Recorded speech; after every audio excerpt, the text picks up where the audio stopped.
All right, everyone. Once again, time for another edition of Thursday Kos here on Make It Plain with our dear friend, the founder of dailykos.com, the largest online progressive community, and also the founder of Civics with a Q, civics.com, Markos Militsis. Hey, buddy, how are you? Doing great, Mark. How are you doing?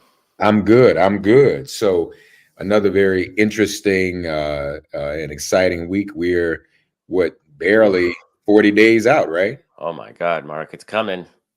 It's Yeah. coming. People are voting. It's happening. Yeah. The Yeah. people have already started voting. Yeah. What are your latest prognostications, Marco?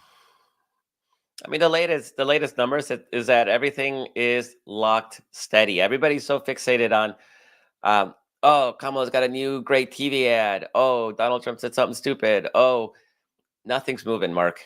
We're seeing the lowest number of undecided voters probably in recorded history since they started polling.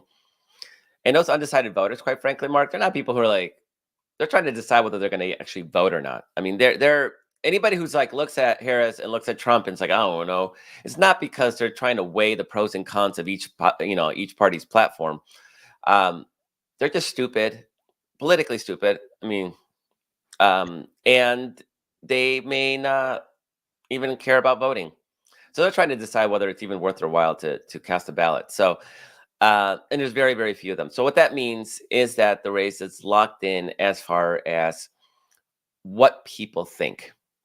What we don't know and what this is going to be decided on is in who turns out to vote. Right. So, for example, and I think we discussed this last week, I believe, black women maybe 94% to 4% Kamala Harris, right? Hmm. If they're 8% of the electorate, or whether the 20% of the electorate, right, would make a big difference, obviously. So it's really at this point, the game is all about it's all about getting our people to turn out to vote, getting young people to vote, getting black and brown and single women to vote, getting urban liberals to vote, and then hoping that they continue to do a crappy job in their get out the vote operations and they don't get their people to vote. But quite frankly, if we get our people out to vote, we win. I mean, they can get every single white male incel Nazi out to vote. There's more of us than there are of them. They're just historically more likely to vote than us, right? So we got to work a little bit harder to get our people out. But if we do, we're going to win this thing. Are we?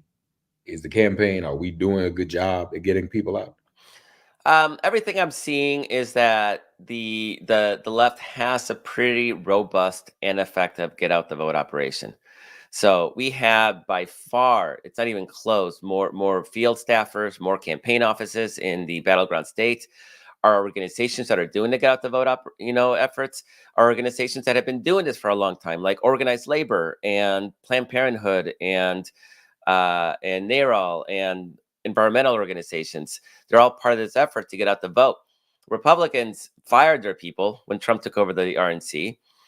And last I heard, which was this morning, is that most of their get out the vote operations had sort of folded. And the last man standing is Elon Musk's super PAC, which just started doing get out the vote operation like 2 weeks ago.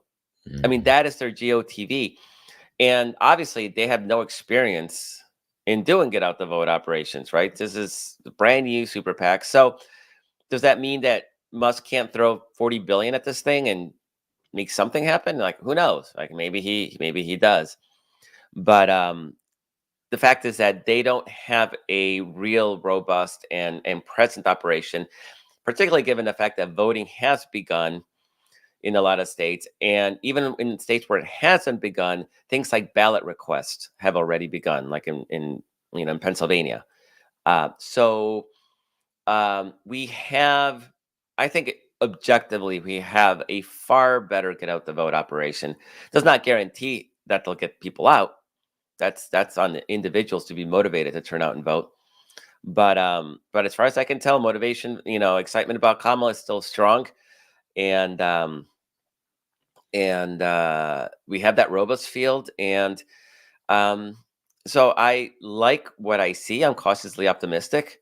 And but I also will say that in our polling, we can't believe that Trump's anti-Haitian and anti-Venezuelan racism, the things that they're saying, but Mark, it's working.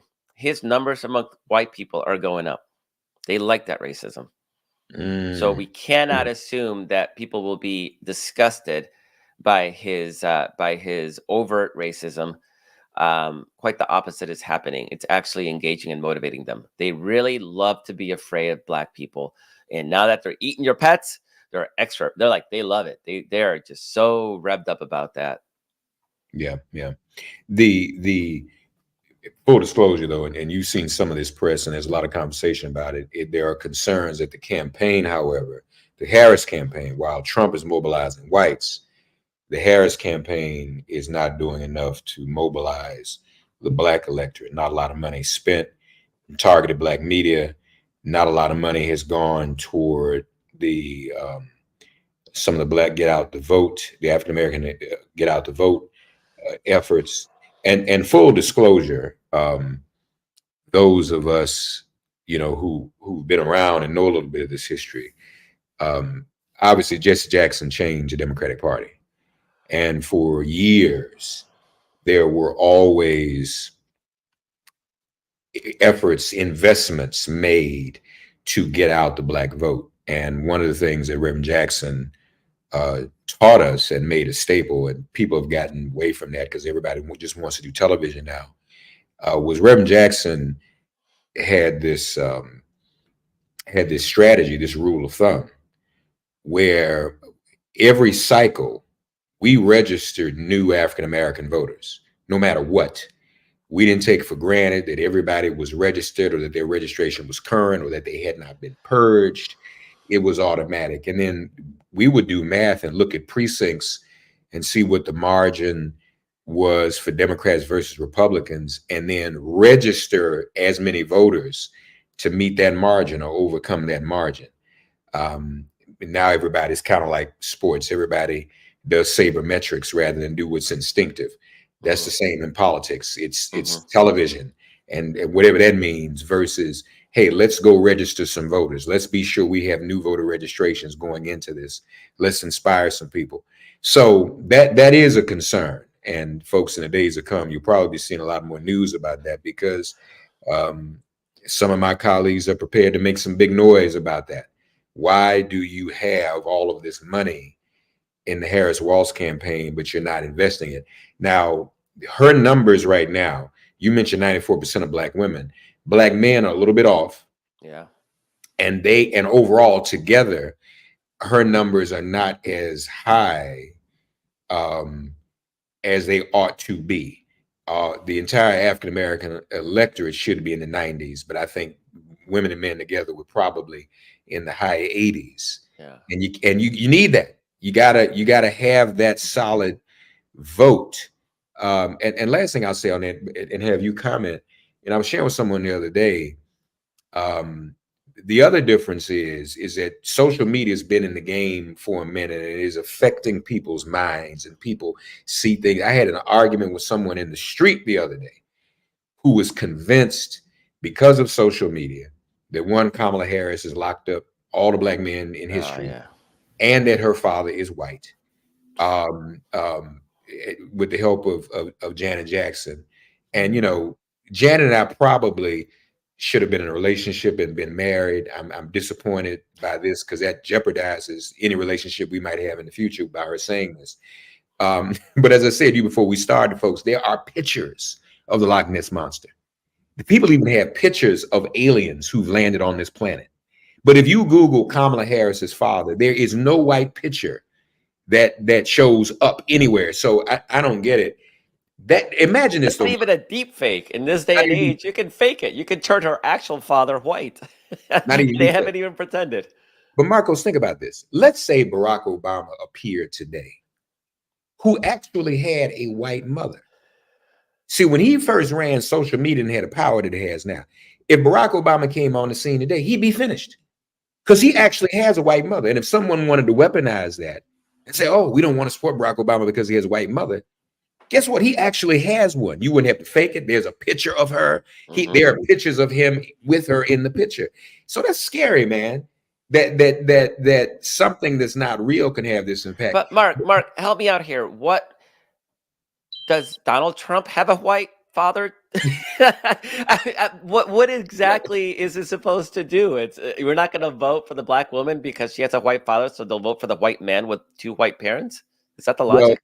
Yeah, and it's also there's misogyny, and when it's reserved for black women, it's called misogynoir. There's some sexism in this. A black woman can't have a biracial parent. A black woman can be biracial, but maybe a man can. There's a lot of women hatred going on here, coupled with the fact that some people, especially when it comes to black men, there's this other meme that got going a few years ago. The only good things that are happening are for black women. Everything's black women. Oh, Biden appointed a black woman to the Supreme Court. Biden appointed a black woman vice president. So people have been able to pit that. And I'll tell you, I'll remind you, the biggest culprit of that, again, social media, was Clubhouse. Every night on Clubhouse, it was black women versus black men, black women versus black women. I'm glad Clubhouse is gone. And if it wasn't black African-American women versus African-American men, vice versa, it was Africans versus African Americans, and that fed into that nativist thing. The silver lining in Trump attacking Haitians, I've not heard as many black nativists come out and attack Haitians as well. That's interesting. Right. Before it was like, oh, we don't like African immigrants. We don't like immigrants. It's black nativists. We don't like immigrants. But now they haven't been able to react to what Trump has been doing to Haitians. So, man, we're just. I think when we look back on this era of social media, I think we'll find there was a lot of stuff going on that really, really set us back. But anyway, and then you have the Russians feeding into it too, right? So it's. So yeah, there's a growing gender divide with black men and black women. I think it's not as dramatic as the gender divide between white men and white women, which is 40 points at this point, right? I mean, women are like 60-40 Democratic and men are 60-40 Republican. It's I don't know how people date anymore because it's getting harder and harder to find somebody who's ideologically matched with you if you're white. And so it is concerning. I quite don't understand it, Mark, and it's disappointing. And just like Republican Latinos, right? I mean, that's my my community's challenge is why. And there's a lot more Republican Latinos than are Republican black men. So definitely these are challenges. But why would you support a party and a candidate that so clearly hates them and has zero representation in their staff, in their administration back in the day? I will never understand. But kind of like log cabin Republicans. Yeah, who just paid $250,000 to have Melania speak at their convention for some bizarre reason. Yeah, so but I the voter registration numbers were down this year compared to 2020, but 2020, you got to understand, I mean, we went from Hillary Clinton getting like 68 million votes to like Joe Biden getting like 78. I mean, there was a ginormous effort in 2020. So just the universe of registerable people shrunk because Democrats did such a good job in 2020 of closing that gap. The Harris campaign has more money than God, and they'll keep having more money. I mean, they're what, 600 million and counting. And so I do not understand why they would not invest in Black media, Latino media, Spanish language media at greater levels. Quite simply because, again, there's no persuadables left. Nobody's trying to decide between the two candidates. It's all about getting your core voters out to vote. So TV ads aren't going to persuade anybody. But if they're not going to persuade anybody who's a Trump supporter to vote for Harris and vice versa, but they could convince somebody who doesn't know if they're going to vote, but they are a natural Democratic constituency. So young people who have low turnouts, how do you get them to turn out? Well, you probably spend a lot of money and energy on TikTok. I mean, I presumably, I don't know. I don't know. That's not my job. But the same with the Black community and the Latino community. How do you get those critically important communities to turn out? They will be the margin of victory in Arizona, in Georgia, in Pennsylvania, in Right. Michigan, pretty much every North Carolina, pretty much every battleground state, even Wisconsin, because of Milwaukee. I mean, it's a small. The Black population of Wisconsin is relatively small, but it's when the state is 50-50, it will be the difference. So you do need to actively spend considerable resources in getting out those harder to reach communities. And Democrats did that in 2020. I mean, Joe Biden had a organization targeting South Asian Indian Americans in Atlanta. Right. And there's like 20,000 of them, Yeah. compared to a state that has, what, 8 million, 9 million. So um, a smart campaign is going to invest those resources. If the Harris campaign isn't doing that right now in the Black community, that is alarming. So Yeah. hopefully either they are or they're in the process of getting that ready to go and launch, because money's not an excuse this year. So, last point on that, the you mentioned other states because of this Democratic super consultant TV ad strategy that has become so pervasive. The case can be made that a little more investment in Black voters in Wisconsin, Mandela Barnes would have won that seat. Yes. Those numbers show. Oh, it Same hurts. thing. Same thing with Sherry Beasley in North Carolina for the Senate. You Mm-hmm. had Black candidates in these states lose by a sliver when you could have, 250,000 more Black voters mobilized would have made the difference. Yeah. So there's that. But let's go I back. will say this, Mark. You look at Georgia. Remember, we used to talk before Stacey Abrams came on the scene. We used to talk about how there were 700,000 unregistered Black voters just in Metro Atlanta alone. That's She right. came in, people invested in her organization. They registered a bunch of people and turned Georgia quite from a solid red state to a purple battleground state, and we got the 2 Senate seats. So it can be done. It has to be done. We have a model of it. And I've said Mississippi is in that boat. Mississippi is a purple state, and the right investment can get us there. So we have a model of it. We just people need to spend that money. And man, a fraction of that money is going to Kamala Harris right now, because she's going to probably get to $1 billion by the end of this thing. I would not be surprised. Right. 100 million of that spent in some critical states, in Alaska, in Mississippi, North Carolina, to make it more tilt blue. You got a whole different map all of a sudden. Yeah, you do. It's a whole different situation. Mm-hmm. That's right. But I shared something with you last night, and you still get these polls all over the place. One poll last night I sent you saying how Donald Trump has a majority. You mentioned the Latino vote has a majority of the Latino vote. Do you buy that? What is civics? No. What is civics saying?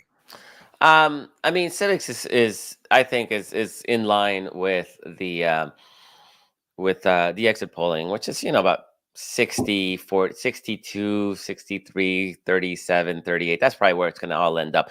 So here's the problem with a lot of that polling. That was remind me, was that a subsample, or was that a poll of Latino voters?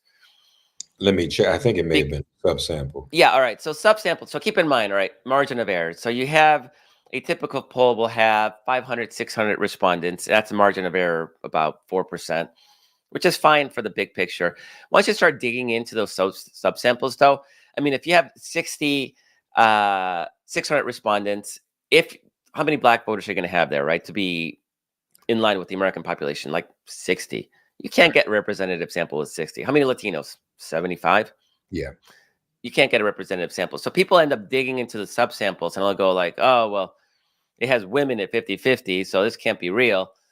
Those are fair, valid concerns, but you cannot extrapolate what those individual subgroups are. In fact, by breaking them out, you're almost like, as a pollster, you're kind of kind of shooting yourself in the face, because you cannot have a representative sample with any kind of real margin of error that is reasonable by digging into the subsample. So I wouldn't dig into that too much.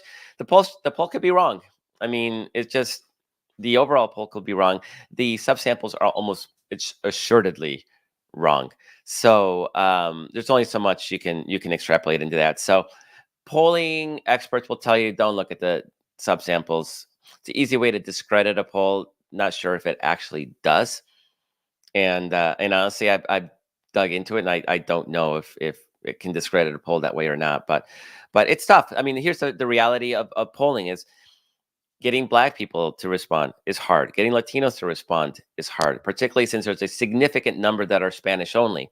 Getting young people to respond. I mean, they don't answer no phone, and they sure, even civics is email based. I mean, they don't have email.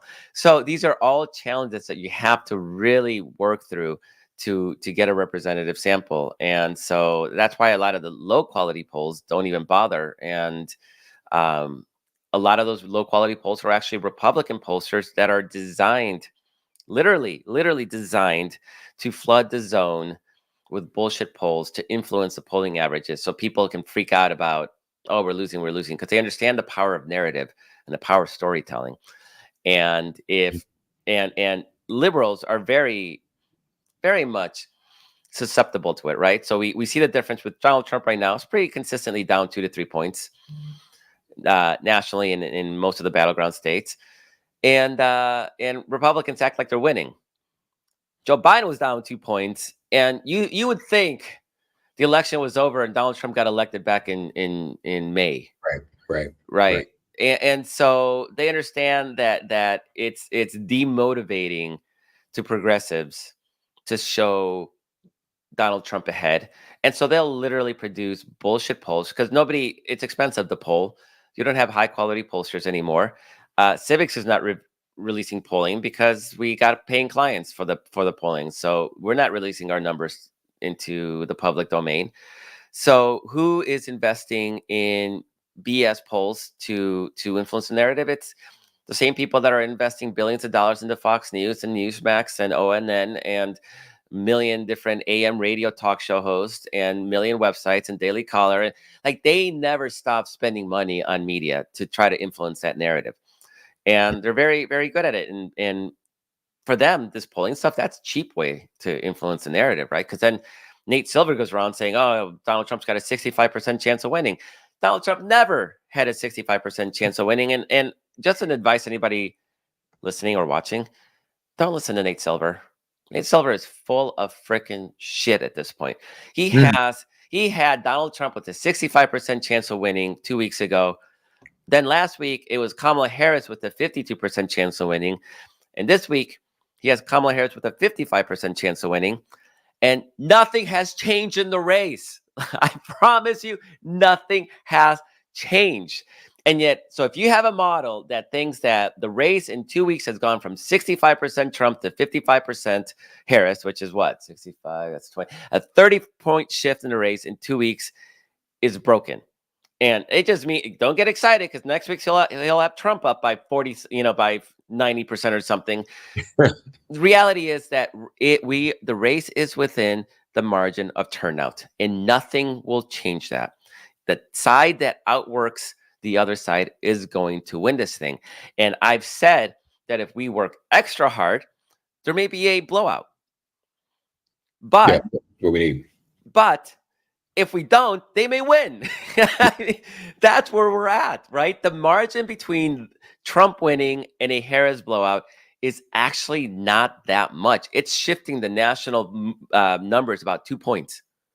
That's the difference between losing and a blowout because of the stupid electoral college. Lastly, you just wrote a piece today about the Senate race, the control of the Senate. And where do we stand on that? Yeah, this is so just big picture is not looking very good. So we have a 52-48 majority right now. Joe Manchin retired. We lost that seat. So now it's 51-49.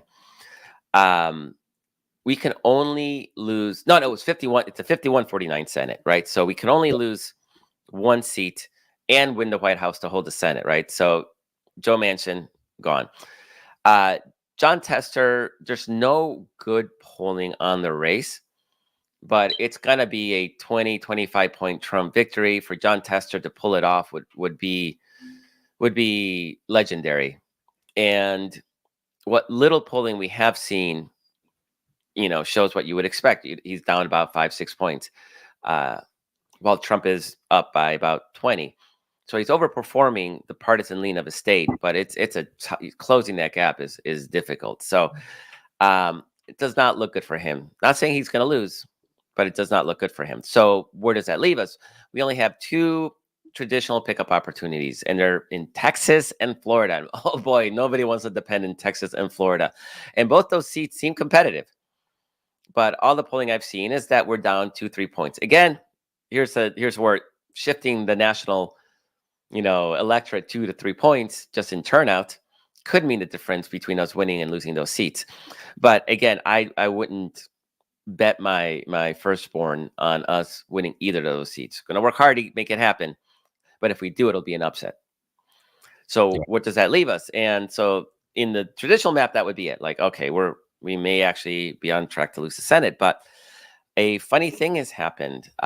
Nebraska, very, very red Nebraska. Nebraska that Trump won by 18 points last time and probably will win by about the same amount this time. Nebraska Senate seat has gotten really interesting. We have no Democrat running in a race. There is a independent named Dan Osborne, who is the labor leader, combat veteran, pipe fitter, union guy, blue collar, very, very Nebraska. And Deb Fischer, the incumbent Republican senator, is weirdly unpopular in Nebraska for reasons that I don't know. I don't know if it's a local thing or if it's misogyny or what it is, but she is not very popular in the state. And so we just had a poll released by Survey USA. It's a good pollster that has him up 45-44 in that race. We've seen other polling that has Deb Fischer consistently in the low 40s, high 30s. She's just not very popular. And Osborne is, he doesn't have the Democrat label on him, which in itself probably gives him a 10-point boost.